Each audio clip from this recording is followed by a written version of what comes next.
Hello, Garland Nixon here, and live from an undisclosed security bunker in Deerfield, Illinois. We're going to talk about woke culture. Let's talk.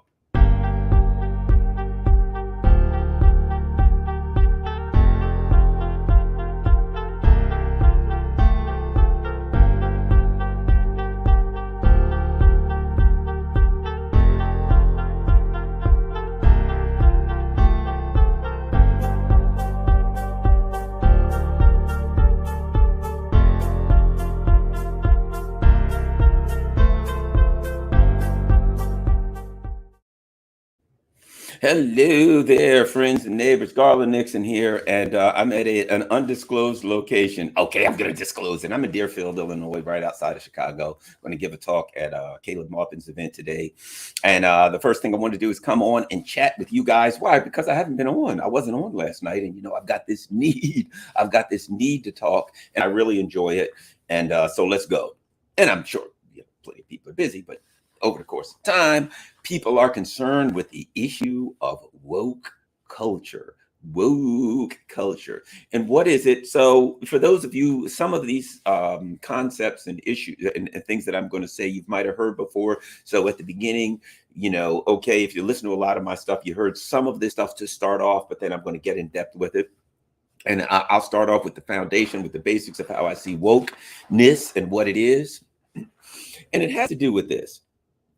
One of the things I discuss when I talk philosophically is knowing the difference between the symbols that refer to reality and reality, knowing the difference between the word garland, the sound garland, and what that word refers to, right? And woke culture is about disrupting that. It's about getting involved in the difference between the phrase a woman, which is a phrase, right? A woman. If somebody says, what is a woman? You're going to say, it's a phrase.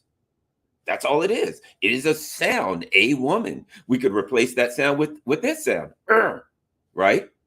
And we could all agree that the phrase, that the sound means whatever we decide it means, right? So woke culture is about playing in that sandbox, really. It's about playing in that sandbox of what a sound or a letter or a symbol means and what that sound, letter, and symbol refers to.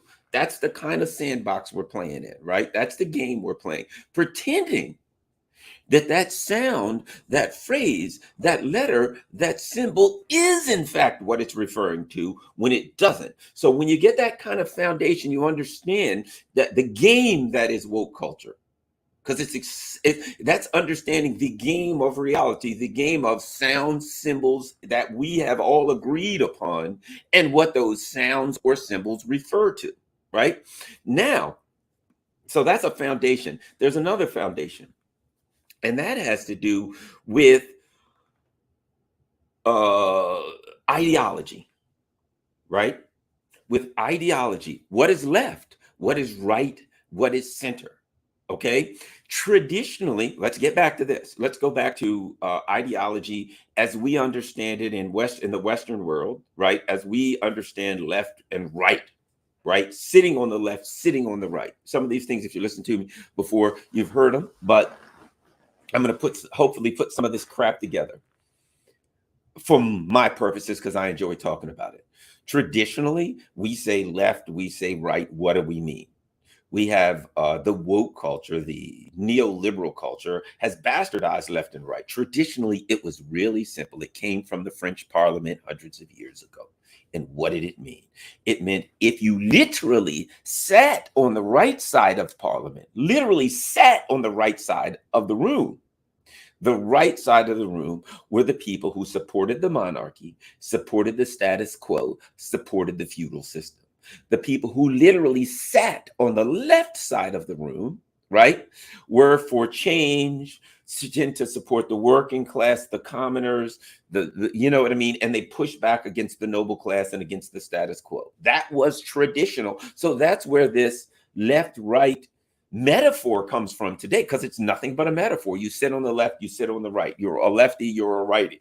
That doesn't literally mean the left side of the room versus the right side of the room. That, again, let's get back to this.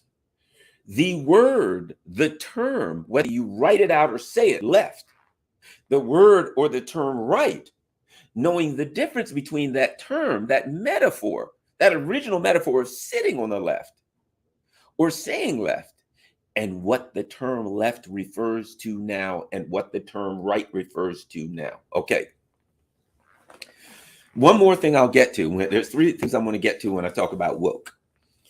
And so that is the last being, and I'm losing my train of thought here, but it's important. It's understanding. Okay, so it's understanding the difference between what we mean when we say a term and what the actual term is. And then there is culture and ideology, right? How do we define left from the perspective of culture, as opposed to the perspective of left and right, as opposed to or through the lens of culture, as opposed to through the lens of economics? Because remember, traditional left and right were physical metaphors. You sit on the right side of the French Parliament room. You sit on the left side of the French Parliament room. And where you sit represents your ideological, your economic, more than anything else, beliefs, right? So now I believe that woke culture is about changing that. And it's about saying, instead of looking at, we're going to define left and right relative to how you feel about economics, right? Are you standing up for the working class, or are you standing up for the class of the nobility and the elite ruling class? We're going to change that. And we're now going to say, we're going to define left or right based on some cultural issues, right? And we're going to create them. We'll create them. Well, trans issue, your substance up isms and phobes, the trans issue, the LGBT issue, the blah, blah, blah, whatever the issue is, right? And we're going to now say, okay, you're a traditional person on the left. You support organized labor. You support, a strong safety net for the poor and the working class. Certain things that are whatever you associate with the left. Anti-corporatism. You're suspicious of concentrated power, right? That's a traditional left. You're so suspicious of the Chamber of Commerce, the super powerful, wealthy capitalists all coming together to stand up for their interest. And you say, well, they all come together and stand up for their interest, and they understand the issue of class and the issue of economic class. Therefore, it would be in the best interest of the working people to come together, whether it's organized labor or whatever the case may be. That's all. That would be part of the market. If you said there's a market in a free market, well, then within this free market, if you make that argument, right, then the people who are the wealthy class within the context of what you are calling a free market or any kind of market, any kind of metaphor, are going to say it's in our best interest to come together. But wouldn't it also be quite natural that the people who don't have individually the economic power come together so they can multiply their individual power and so they can stand up for their interests too, right? So it's traditionally left and right is economic. Do you stand up for the status quo? Do you stand up for the ruling elite? Do you stand up so these were economic explanations, right? That's traditional. Now, let me go to one other thing, and that is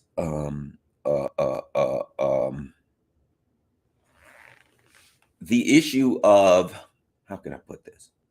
Well, let me think about that a while, because I want to get back to that. But so what we're doing basically now in a nutshell, I know what it is. Again, we get back to what do words refer to? There is a thing. Let's say there's an entity. We don't have to have a name for it. We'll refer to it as an entity. There's this entity. There is this conglomeration of power, right? And this power, if we refer to it from the perspective of its foreign policy, its militaristic and aggressive and expansionist foreign policy, we'll call it neoconservatism, right? Neocons. If we refer to it from its expansionist economic policy, we will call them neoliberals, Those, again, these are words we're using to refer to this entity. But if we refer to them through the lens of culture, so if we refer to them through the lens of militaristic expansionism, we're going to call them neoconservative. Call it neoconservative. If we refer to it through the lens of economic expansionism and economic domination, we'll call it neoliberalism. If we refer to it through the lens of social control and social definition, we're going to call it woke culture. And when you start to look at how wokeness works, you start to see, let's go to neoconservatism. One of the terms, one of the things about neoconservatism, one of the terms that's used is what? Is, what's that term I'm looking for? I'm having a brain cramp here. Oh, the rules-based order. Rules-based international order. Well, there is international law. Why do we need a rules-based international order? Why did the neocons say there's a rules-based international order? What does that mean? That means there's rules and that there is an international order. And so what is the Rubio? The rules-based international order in a nutshell is there's an international order that is completely run and led by the United States, and the United States controls the world. It's the world power. It's the unipolar power. It's the world hegemon, whatever language you want to use. It means like this, that the neocons of the US, that the super wealthy billionaires, the powerful people of the US control everything, and every damn body has to do what they say, right? Rules of the imperialist, exactly, AG. So that's the Rubio, the rules-based international order. You all have to do what we tell you to do. We make the rules and we give the orders, right? And it's inconsistent. The Rubio's very inconsistent. So you say, look, we're here for democracy. And we're standing for democracy, so we have to stand up for Taiwan so they'll have democracy and independence, right? Okay, is Saudi Arabia democratic? Is Egypt democratic? And when you go through so many of your close allies and they're not democratic, so we got to stand up for democracy. But when you look at the policies, they don't align with these so-called rules, or do they? They don't align with the rules as they are presented to us. They are presented to us as a consistent set of rules, right? And a transparent set of rules. So we know what they are and they always work the same way. I would argue that they're consistent, but they're not transparent. The rules-based international order is consistent in, it's like this. I always work to my advantage.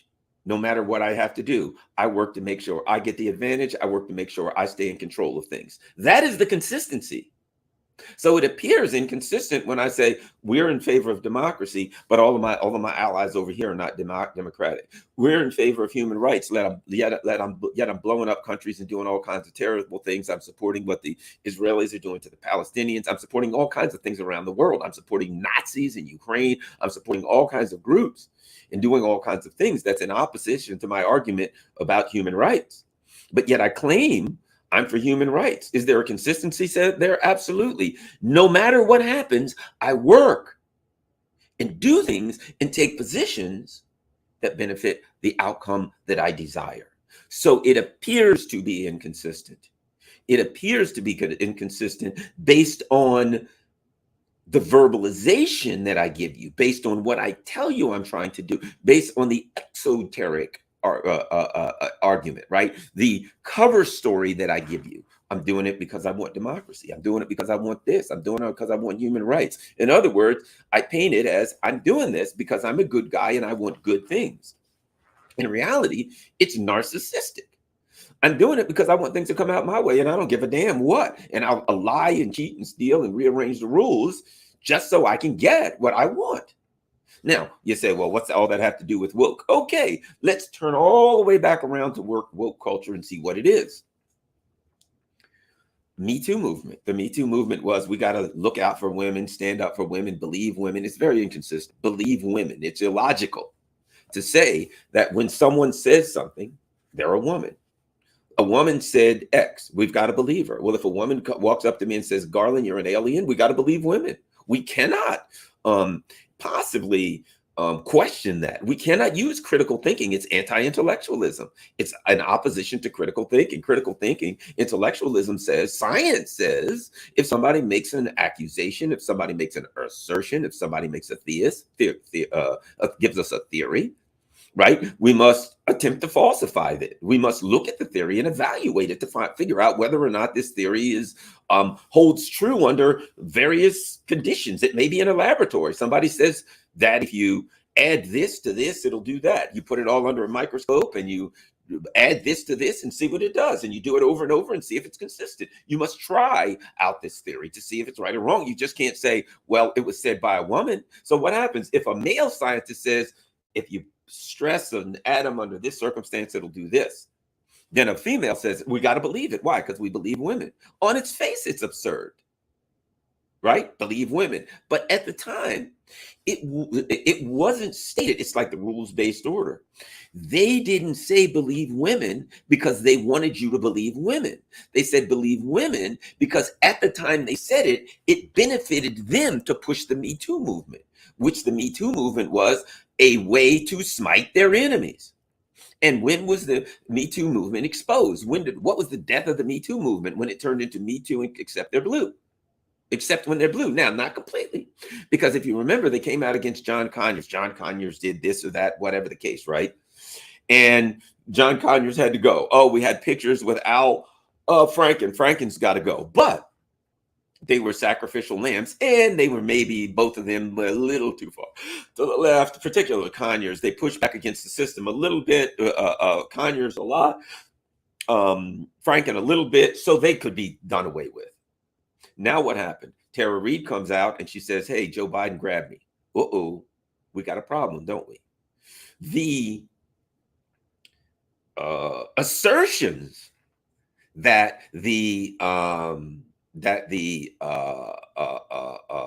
policies and beliefs of the Me Too movement were consistent now ran into the reality that they were arbitrary. There was an arbitrary application of those rules. So at that time, they just dissolved it. Oh, what about Tara Reid? Ah, shit. Hey, how about those Bears? I think they're going to have a great offensive line. It was like, forget it. We're not talking about this anymore. Boom, death of the Me Too movement. Why? It was a tool that was used as long as it was necessary and effective. When it was exposed by Tara Reid, it was necessary but no longer effective. So they just cast it aside. And that, my friends, is woke culture. Woke culture is this entity that in its economic expansion, it's an economic expressionist through a lens of economic expansion and economic expression. We call it neoliberalism. Through the lens of a militaristic international expansionism, we call it neoconservatism. And of course, through its cultural domination and totalitarianism, we call it woke culture. This thing got exposed. This thing became obvious. And one of the tools used for this thing wasn't working anymore. It couldn't work. So they just threw it aside. Me too, me too. Oh, shit. Okay, never mind. We'll find something else. We'll find a new tool. And there were a lot of people, luckily and thankfully, that got woke up as a matter of that, right? Somebody mentions Brett Kavanaugh. Exactly. Let me tell you what I thought about Kavanaugh when I watch it, right? Because I'm a person that I believe in a logical argument, right? So I watched Kavanaugh. Of course, I'm a lefty. I don't agree with his politics. However, when I watched Kavanaugh, I had issues with Kavanaugh, but to me, to go back to he was 19 years old and he may have offended somebody, there's accusations that can or can't be proven. That's bullshit. And whatever he did when he was 19, if he didn't go to jail or whatever, I might have did stupid stuff when I was 19. I don't know. You know, I couldn't think of it. Would somebody some woman when I was 19 say Garland tried to kiss me on the lips and I just backed away and said, no, I don't know. It could have happened. I don't freaking know. Remember what happened when I was 19? That was a long time ago. So, I mean, that I know of, I never grabbed anybody, or I'm not a, physically aggressive person. So, you wouldn't come up with that. But I'm just saying, who amongst us, somebody couldn't come up with something when they were 19, right? However, my issue with Kavanaugh was something different. It was that he was a freaking asshole.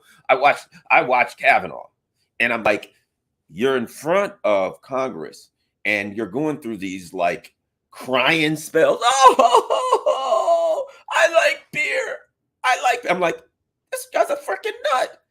I watched Kavanaugh and Forget all the woke shit. I looked at him and I'm like, what the hell? You're sitting in front of Congress and you're crying. I was an old school guy. I'm just like, that whole crying stuff doesn't go over well with me. I'm sorry for saying that, but that's just not me. That whole crying stuff in front, look, my dad was a longshoreman. I'm an ex-cop. Okay. Maybe we could express our emotions a little better, but it is what it is. That's who I am. Like it or leave it or love it or hate it, whatever. I don't give a shit. But at any rate, so I'm watching this freaking guy crying like a friggin' baby in front of a bunch of grown people saying, I like beer, rambling on about lunacy. And I'm like, I wouldn't vote for him because he's a fruitcake. That was a look. And here's the thing about it. That's a discussion that can be had. That's not about what he did when he's like, get out of here with that. But a discussion to me is to say, you're in front of Congress, dude, and you can't keep it together any better than that. Really? Right? But it didn't work for the woke people because they're a bunch of friggin' jerks themselves. So that's a standard of acting like a normal human being that they didn't want to be held to. No, instead, they're going to go right to the woke move, which is let's accuse them of offending a woman or something at the age of 18 or 17 or something, and we'll go with that. Because they don't know any, that's what they do. That's who they are. That's how they attack people, right? So at any rate, so the issue of wokeness right now, in my opinion, is the big thing to understand about wokeness to me is that it is an attempt to rebrand ideology and culture, right? And to blend these things together in a way that is useful to the elite ruling class. So now they can say, okay, Garland Nixon is a guy who, like I said, I make no bones about it. My dad was a longshoreman. My dad was a hard hat wearing guy. He was in the ILA, International Longshoremen's Association and all that kind of stuff. So I grew up in a union family. And so I'm a union guy, I believe in unions and stuff like that. That's my history. That's who I am. And so I would imagine that would make me on the left, right? I'm very suspicious of concentrated power, be it in the government. I'm very suspicious of concentrated power when it comes to the powerful people who own these industries and things like that. I'm a lefty, old school lefty, right? But lefties can have a conservative edge to them. Go to South America. They're very, very left, a lot of socialists. But if you look at the issue of abortion, the issue of marijuana legalization, all these other things, cultural things, they're pretty damn conservative, right? But from their leftiness is based on what? It's based on an economic ideology, okay? And that's how traditionally left and right was. So what woke is attempting to do is rebrand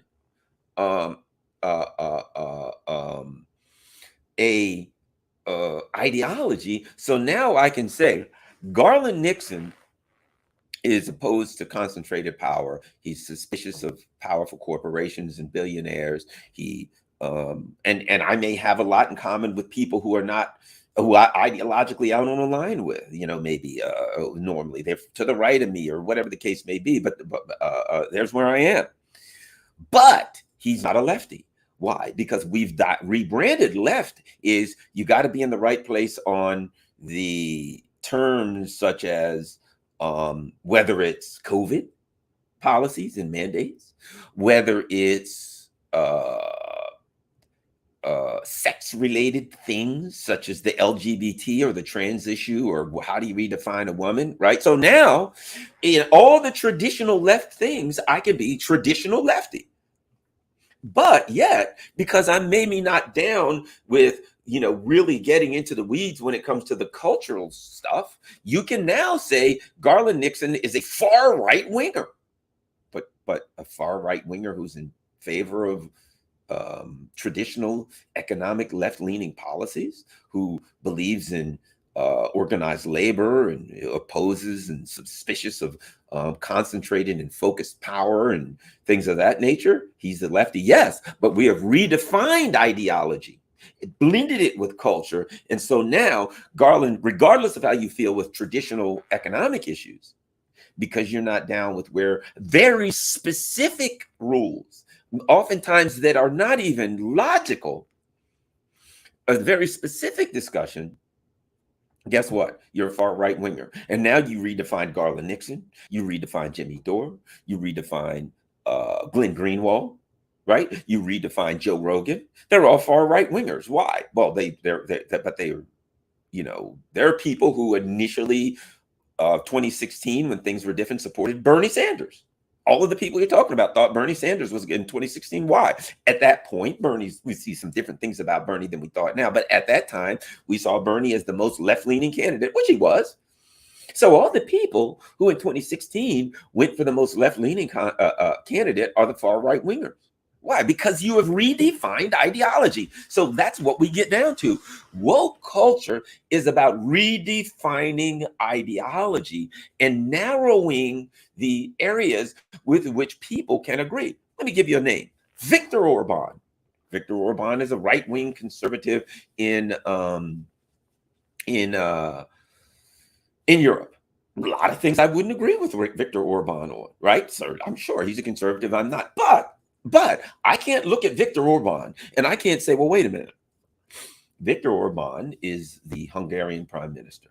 And what Viktor Orban says is, look, I'm the prime minister of Hungary. So all you people are bullshitting about cutting off gas for the smiting the Russians and all. My first duty is to ensure that the people who voted me in, my constituents, are in the best economic position that they can possibly be in, right? Now, regardless of what I agree with or disagree with him on a cultural and all the other kind of issues, I will agree that in that particular instance, that is a logical position and probably the right position for a politician to take. And he says, look, you people are out of your freaking minds. We're going to cut our own throats to smite the Russians. It ain't going to work. A, we're going to suffer. And B, it ain't going to smite the Russians. What the hell are you talking about? So when I see Viktor Orban acting in a way that, now, this is quite simple. This is not about ideology. It's practical. He's being a practical leader. I can say that's practical. I don't have to love him. I don't have to hate him. That's practical. Viktor Orban was the one very much opposed to bringing in a lot of migrants. Now you can get mad at him or happy, whatever. It's his country. Here's the other part of it.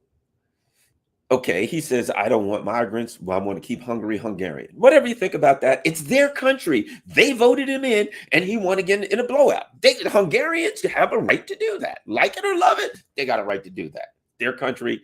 Okay. But so the wokies in Western Europe were, oh no, he didn't. Oh no, you didn't. You don't want all the people from Africa and the Middle East and all to come into your country. You said you want to keep a Hungarian culture. You're evil. Whatever you think of that, it's reality. That's what the Hungarians said. That's their right. But what happened? When the Ukrainian thing started, literally some of these countries started saying to Afghan and other refugees, you got to go. Why? We're bringing in the Ukrainians. Well, if you're woke, well, wouldn't you be woke to everybody? And then a lot of people of color started looking and seeing an inconsistency, saying, well, this ain't fair. So here you say, yay, bring in the Muslim people, the Middle Easterners, yay, bring in the Africans, yay, bring in the Afghanis. And then when the Ukrainians start, now they start being on the move, it's let's get rid of them and bring in the Ukrainians. And people of color, a lot of people of color around the world said, well, that kind of looked racist. You woke bastards. You told us that you were all for the people of color, blah, blah, blah. And as soon as people who aren't of color, white people, are in a jam, you're going to throw out all the people of color, and this whole woke bullshit is exposed. And what we see is that there's a high level of racism in woke culture, that the woke culture was all for the Muslims and all this other stuff. And then some white people show up. It's like, I forget the Muslims and the brown people. And what is exposed is if you start turning over rocks with woke culture, if you start really looking at what it is, it's the opposite of what it's claimed to be. It's not looking out for the best interests of the so-called groups that they're supposed to be looking out for. As a Black person, it's not in my best interest. Wokeness is not in my best interest. What's it? Give you an example if you want to bring out that wokeness in the issue of race. Look, and here's what I've always said. In America, most Black folks fall into the category of working class, working poor, and poor. That's the category. If you want to help Black folks, help that class. Help the working poor, the working class, and the poor, you're going to help a lot of Black folks. So if you pass policies that help that group, those groups, you're going to help Black folks, right? You're going to help a lot of white folks too. And you're not going to get the pushback. And there's things you can do. I think that's fair and reasonable. But what woke culture does is it now gets away from economic issues, and it says you have to stand up for certain words that we use to refer to people of color, BIPOC. What? BIPOC? Yes, Black or Indigenous people of color. Don't call me a BIPOC. I don't know what the hell a BIPOC is, and I ain't a damn BIPOC. I don't want your bullshit terms that you use to push an ideology, a cultural fraud at my that doesn't benefit me. It doesn't benefit Black folks. So woke culture ultimately is not about benefiting Black people or LGBT people or trans people. It's not about benefiting those groups. The fraud is that woke culture is about benefiting these groups. It is not. Ultimately, it's about benefiting the elite ruling class by giving them control of the conversation and the narrative. But it's about, the truth is, if you're a Black person or you're a minority group that they're alleging that they're looking out for, they're using you for a damn human shield. It's about pretending that they're helping you out, when instead they're just using you as an excuse to go after their enemies. They're using your issues and your causes and your struggles and your history of problems to go after their enemies. It's the opposite of helping people of color. What the hell do we need to redefine with new names, BIPOC and stuff like that? How's that going to help a poor person? How's that going to help a person who's discriminated against? It's not. It's not intended to do that. It's intended, now I've got something, BIPOC. So now that I've got a new term, I can say you used the wrong term, and I can attack you for using the wrong term. What is all these new terms, LBGTQ, this, that, what are all those terms about? If I create a new vocabulary, I now have a new set of weapons. Okay, now you got to call me this, or this. Well, what if I don't? Then I attack you and say you're a whatever-ist or phobe. You're an ism-ist or phobe, right? And now, why? Because you used the wrong vocabulary. So inventing this new vocabulary gives me a new set of weapons, a new set of arrows in my quiver. Boom, I pull it out my quiver, pow, and I can shoot it at you. So if you're wondering, what is this new vocabulary? Why is it ever expanding? If you have a military, you need new weapons. You need hypersonic weapons. You need cloaking weapons. So stealth weapons. And that's all this is. These are the latest stealth weapons. And expect the woke vocabulary to continue to expand. And it's always going to expand, because every new word is a new weapon that they can use to attack people. What do you think about this group? What group is that? I would just say I can use any sound. The so-and-so group. We're going to call them such and such. Well, I don't want to call them such and such. Well, therefore you're evil. Unless you're on my team, then you're okay. And we have a certain amount on my team. We have a certain amount of discipline where we all know the weapons that we use. So we all know how to navigate through the minefields. Because that's all these are. These are minefields. Here's a word, here's a word, here's a word. You walk along, you step on one of those words. You don't use it correctly. You do use it in the wrong way. You stepped on a mine, boom, it blows up in your face. Oh, you're deplatformed. You're off of everything, right? So when you talk about woke culture, it is redefining ideology left and right, instead of using an economic lens, instead of using the traditional lens, instead of using a lens as, do you support the status quo? Do you support the nobility? Do you support the the Jeff Bezos and the Koch brothers and all of these people? It's now, do you use the proper language and the proper acceptable terms? So now I can start off right off, and I put up Garland Nixon. What do you need? Okay, I got to give you about 5 terms that you can use. What? And you'll see right under there, what Garland, what is it? He, she, her, them, they, it, him, whatever, right? And I got a list of 9 different terms to call me. And if you call me by any of the wrong terms, that's the minefield I've laid out. And you'll see the minefield right under people's names. Hi, my name's Garland Nixon. All right, put the minefield out. They, them, he, she, her, it, me, you, whatever the hell, right? I've just set the minefield out. You now have to navigate through that minefield. And if you step on the wrong thing, kabloom, it blows up. Gotcha. You stepped on the mine. Now I can take you out. And if somebody who is on my team steps on the mine, oh, I didn't see anything. Didn't see that mine. Boom. Right? So keep in mind, wokeness is about weaponry. The pathological use of words to smite your enemies. And keep in mind something. I always get back to this from my Zen training. Okay, Garland Nixon, and under my name is he, she, them, they, us, whatever, right? Okay, let's get back to what I started with. Again, a very basic Zen principle. Knowing the difference between symbols, words, sounds, things of that nature, and what those symbols refer to.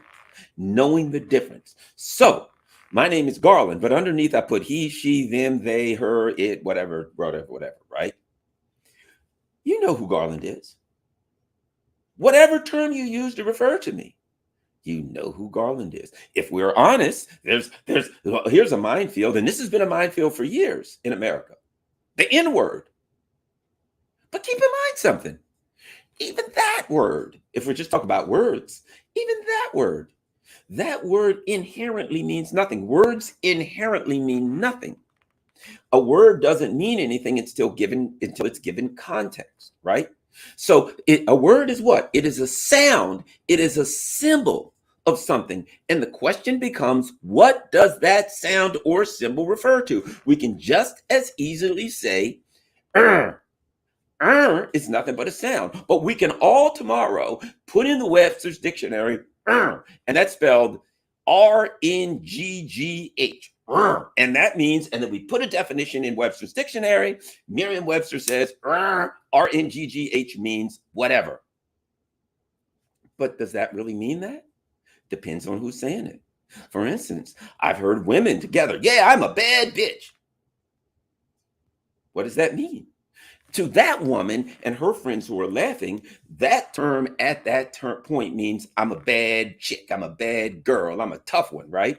Okay, again, the N-word. Some white guy says, yeah, I hate those N-words. Those people are N-words. Okay, he's using it in a derogatory manner. That means those people are less than human. That's what he means. They're lower forms of humanity, right? But let's be honest. I go up to Baltimore with my cousins. This is reality in the Black community. What's happening? Oh, man, what's happening in my N? Boom. Right? In the Black community. So depending on who says that word, that gives it the context. Because when my cousin says, hey, what's up, my N? And fist bumps me. What my cousin, and that's reality. That's what my cousin would say. I wish I would go to my cousins. Hey, guys, you know, we really can't use the N-word anymore. They look at me like, N-word, you've been hanging around in white folks too much. That's what they'd say. Yeah, we always told you, living out there in the county with them white folks, man, you're losing your mind. Right? Why? Because in the context of their world and the world that I'm in as a Black person, all it means is what's happening, my brother? What's happening, my friend? What's happening, my main man? In the context of who says it. Words are given meaning by context, and that includes who says it, how it's said, when it's said, what conversation is going on when it's said.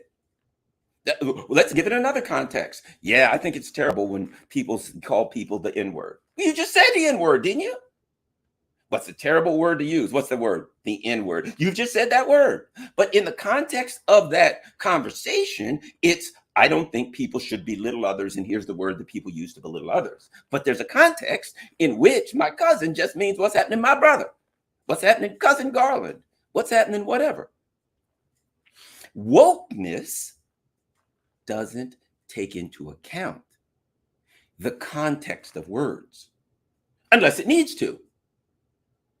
It takes into account the context of words when it benefits them. So let's go all the way back to the rules-based order. The rules-based order is very consistent and narcissistic. All it means is I apply the rules whenever and however I need to benefit me. So the exoteric, the cover story is there is a consistent set of rules and they are transparent. The esoteric, the interior discussion, the inside discussion is there is in fact a consistent set of rules, but we can't let people know that that consistent set of rules is a set of narcissistic rules that means we do and say anything we want. At any time, we twist reality, we lie, cheat, and steal, however we need to benefit the outcome that we desire. So when you think that the neocons are being inconsistent when they say, well, country X did this, and that's a violation of the rules-based order, and that's a violation of human rights, and then Israel drops a bomb and kills like 25 Palestinians who, are just like wandering down the street with a soda in their hand, minding their own business. And you say, wow, that's inconsistent. It's extremely consistent through the lens of, I do what I need to do to benefit myself. I tell any lie, I act any way I need to benefit myself. So understanding, I think, woke culture is to understand a narcissistic method of convincing people on the outside that there is a level of consistency to your evaluation of the world, to your judgment of others, to your cultural norms. You convince people of that when in fact, the consistency that exists is a consistency that you can never let them see. See, you pretend that there is a written set of rules and a transparent structure that everybody knows. You can say this, you can't say that. Internally, you all know the rules are just whatever we need to do to benefit us, and we'll just continue to twist things around. And what I think is happening, and this is what's good, I think people are waking up. I'll get to the positive part. I think people are waking up. I think people are waking up to realize they're being had. They may not see, here's the thing. In our culture, everything is about either you know it or you don't know it. And I know it. How do I know it? How can you quantify it? How can you put it in writing? How can you put it in words? The things that you know, how can you write it down? How can you explain it to me? Right? Okay. A man goes into a bar and he's a single guy and he's looking for a woman, right? And he sees all these young ladies and he's a 25-year-old, right? And he just wants to meet a girl in a bar. And he sees all these ones and he sees one. He's like, whoa, whoa, whoa, whoa, whoa, whoa, right?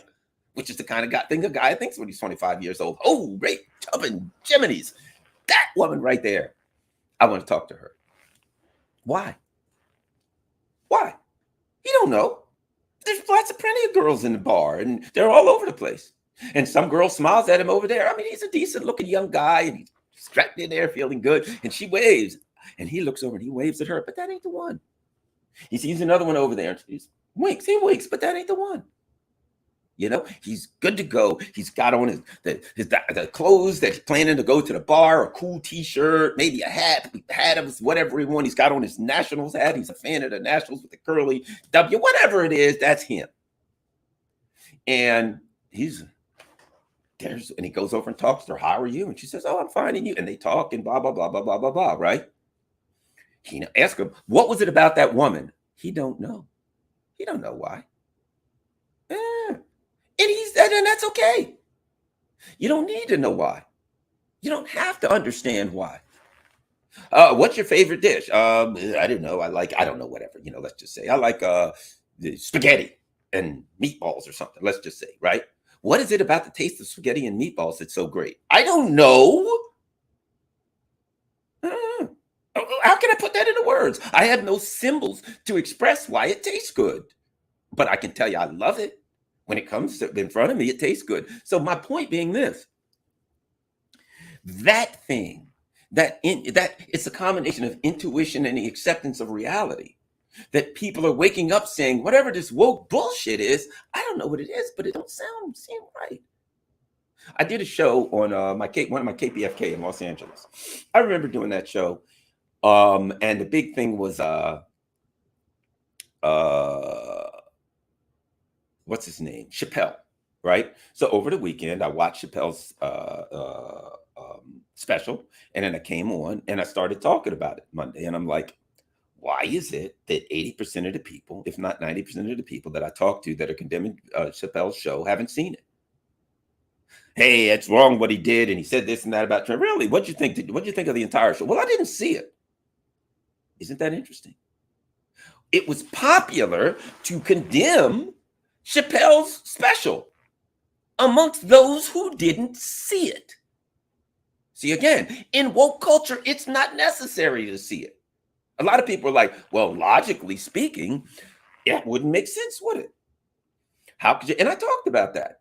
Logically speaking, what sense does that make? And my very first caller called in and says, I think he should be responsible for what he said. I said, what did he say? That particularly? Well, I didn't see it. I said, the prosecution rests.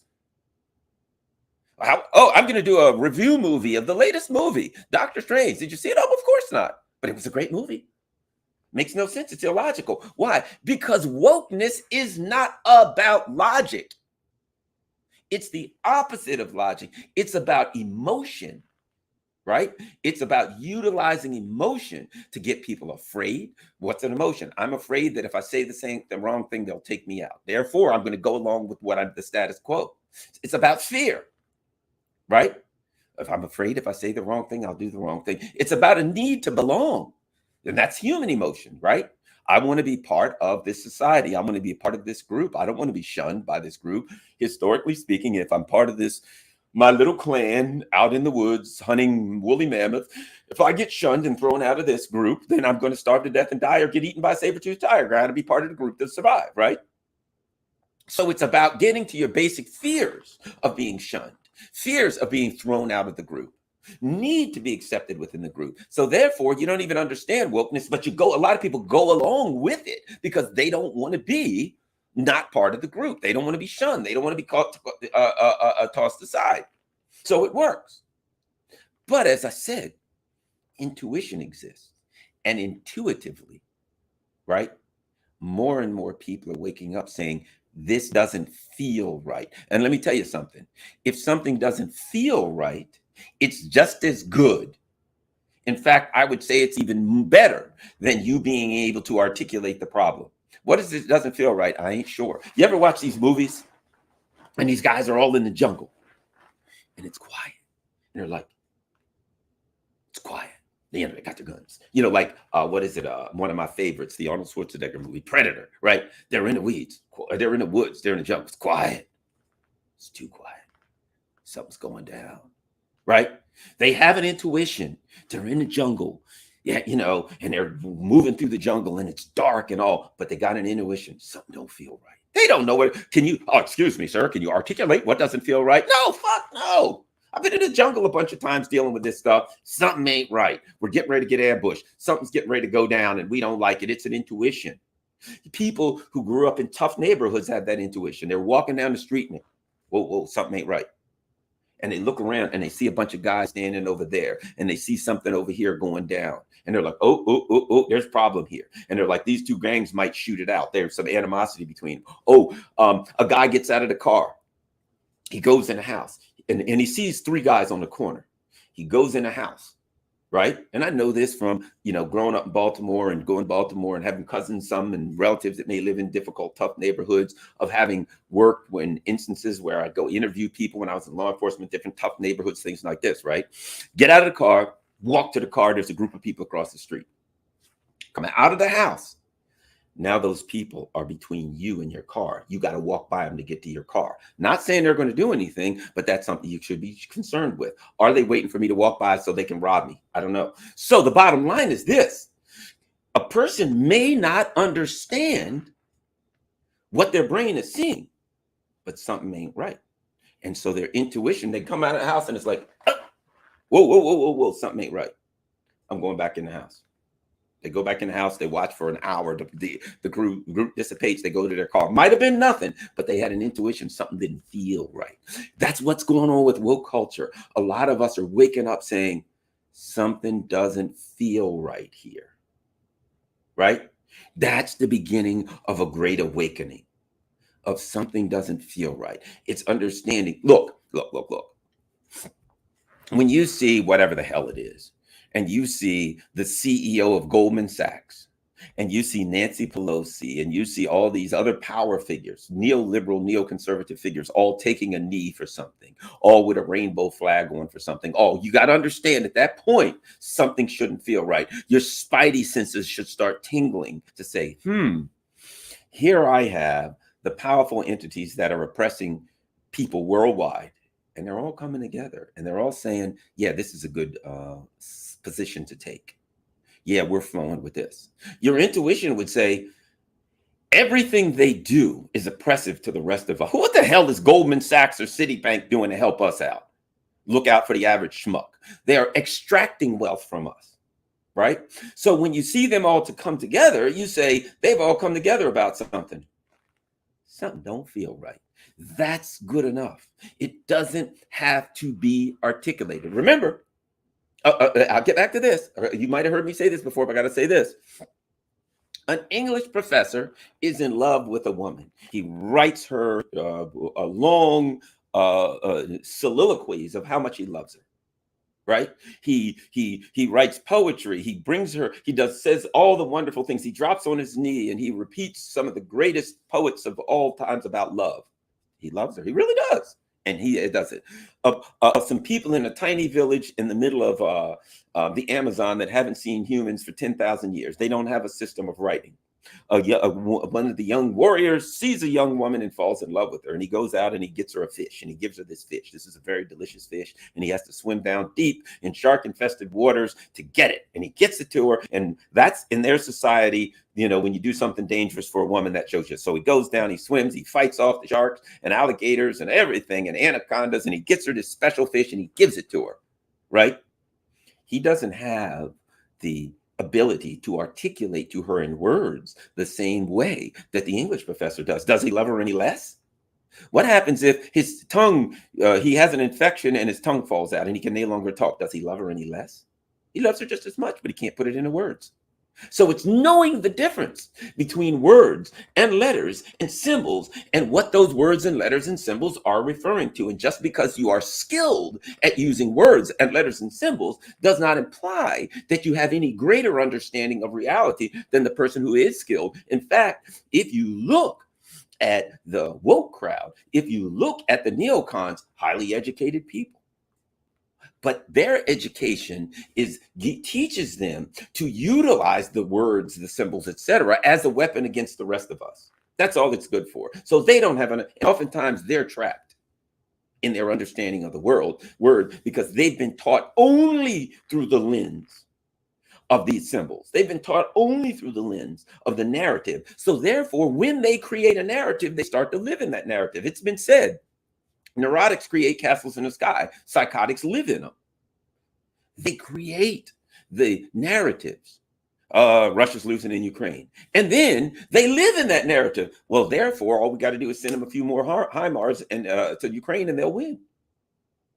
So in fact, the fact of the matter is the reason this whole woke culture, neoconservatism, neoliberalism is destined to crash is because the people who are trapped in it don't know they're trapped in it.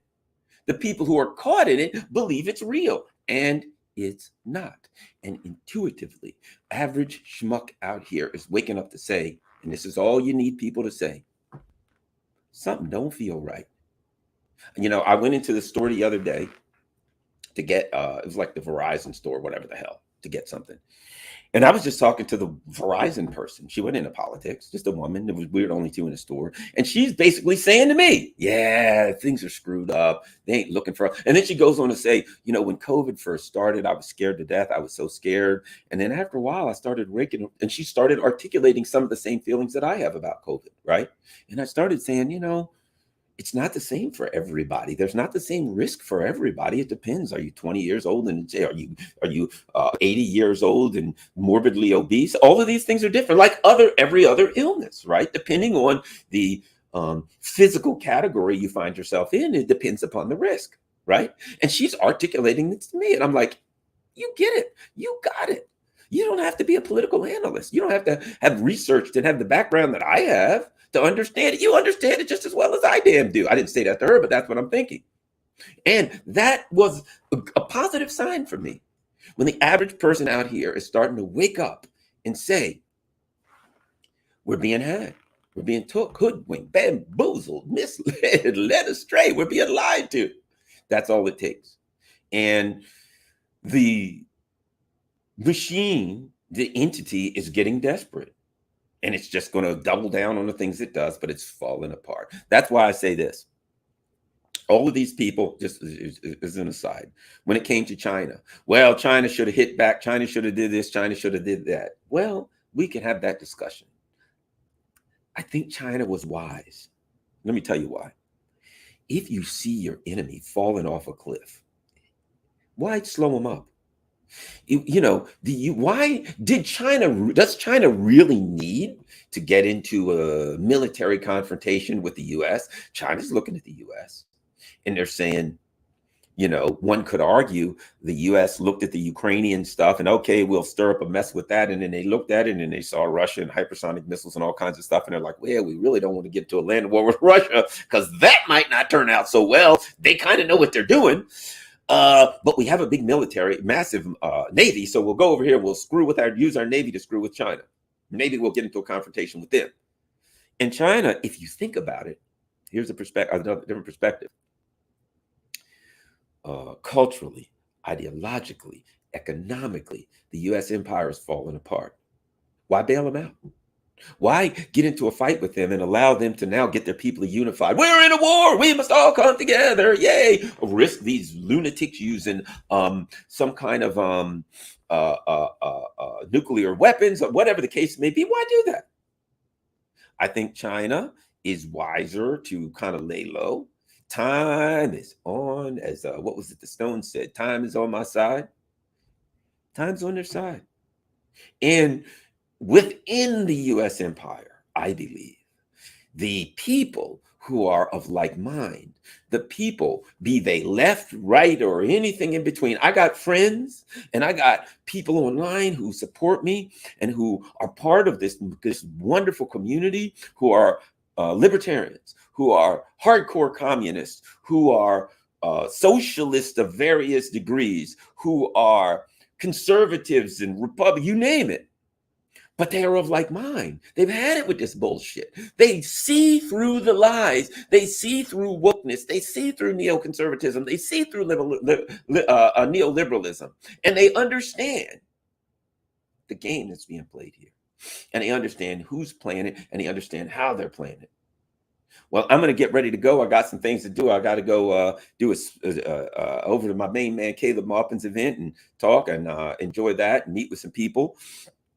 And enjoy myself here in Chicago for another day or so, the Chicago area. I'm actually in Deerfield. I want to thank for those who, anybody who does a super chat. I certainly appreciate that. For those over there on Rockfin who have done tips, I certainly appreciate that. And if you look in the show notes, of course, patreon.com/Garland Nixon, you can do buy me a coffee. I always appreciate buy me a coffee. That's all in the show notes.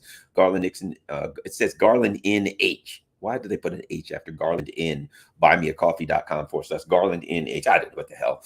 Certainly. And of course, PayPal. Everyone who is on my YouTube channel, please also join my Rockfin channel because they may throw me out at any time, off of YouTube. And if they do, so be it. Rockfin's there, and we'll all get together and enjoy ourselves at Rockfin. And I think this was a great discussion. I've been looking at the comments. I think people are enjoying it, and it comes down to understanding that woke culture is not about looking out for the people that they claim they're looking out for. It's not about looking for LGBT. It's not about LGBT. It's not about looking out for minorities, groups, BIPOCs, whatever the shit that is, or anything else. It is about maintaining power for the ruling elite. It is nothing but another tool. And the verbiage of wokeness, that's the landmines, the setup all over the place. So if you don't use we, he, she, them, if you don't use the right term, that'll blow up in your face and they can use something to attack you with. That's all it is. That's all that is. You can be attacked. If I just put Garland, call me Garland. Well, should I call you we, she, he, them? I don't give a shit. You know who I am. You can call me and spell it RNGH. That is a sound. If we all decide that that sound means Garland, then it is. Don't we have nicknames? And don't some of us have more than one nickname? When you meet somebody and somebody's like, what's happening, Scooter? And you're like, Scooter? Who's Scooter? And the guy's like, yeah, when I was a kid, everybody in my community called me Scooter. Little do you know, the term Scooter for the people in his community means that guy right there.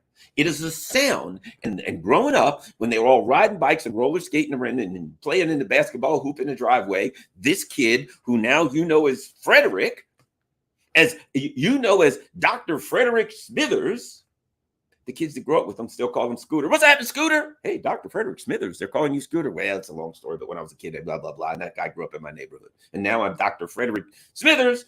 But that's just a sound that's used to refer to me. And they use a different sound. And that sound is Scooter. And Garland uses a sound. And that sound is and they all mean the same person. And that person is inevitable. We could talk about that person for an hour, but words will never tell us who that person is because words are symbols and sounds to refer to that person, but we never can figure out who that person is because even the term person, and when we say, what is a woman? It's a phrase. What is Garland? It's a noun.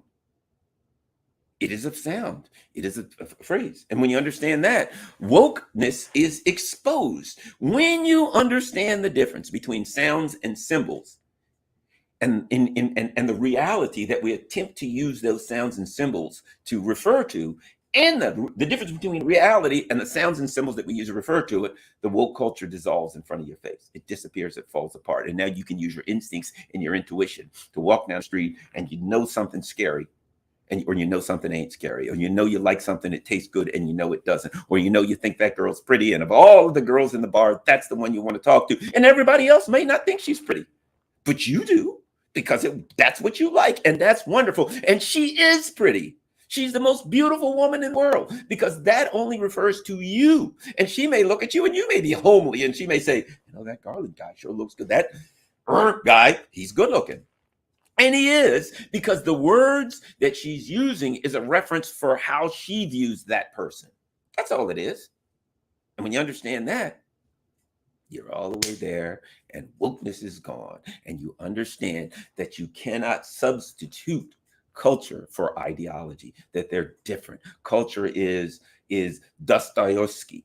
Culture is Brahms. Culture is Springsteen. Culture is Dizzy Dean, Louis Armstrong. You know what I mean? It's jazz, it's blues, it's classical, it's great painting, it's, you know, whatever. Though that's culture. That's pure great culture, beautiful culture. Right? That's it. It's not ideology. Ideology is more often than not, it's about economics and economic class.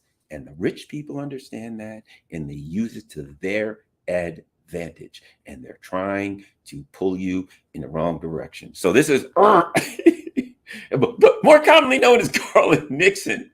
This is more commonly as Garland Nixon signing off. Thanks a lot. Thanks to everybody on Rockfin. Don't forget, anything you can do to help the channel going, make sure you smash in the words of Alexander McCorus, and Alexander, the other Alexander, Christophorus, smash the like button.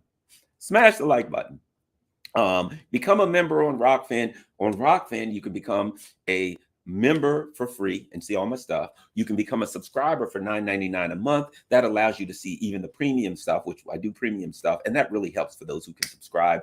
Everybody, peace. Chicken Patty, Camilla V, everybody. Inverted reality, I like that. Yeah, go to Rumble. Yeah, I need to be on Rumble too. But you know, I need to be on Locals. I need to be on Rumble. I do have an Odyssey channel, but I never do anything. But I love Odyssey because Odyssey reaches over and grabs every day. When I make this, Odyssey will reach over and grab it. And I think Odyssey is going to increase. I think I need to get on Rumble because they're going public. Rumble is going to increase. These other platforms are going to expand, and they're going to eventually knock the hell out of the deep state's platform, more commonly known as YouTube. Thanks once again, everybody. Thanks a lot. Peace. And I really am enjoying myself. I'm enjoying, as you can see, I'm in a hotel room here, and I see call in. I got to figure out about that. You know, I don't know about it yet, but you know, I see people doing call in, so I'll get that figured out. Thanks a lot. Peace. Everybody enjoy your day. I'm out.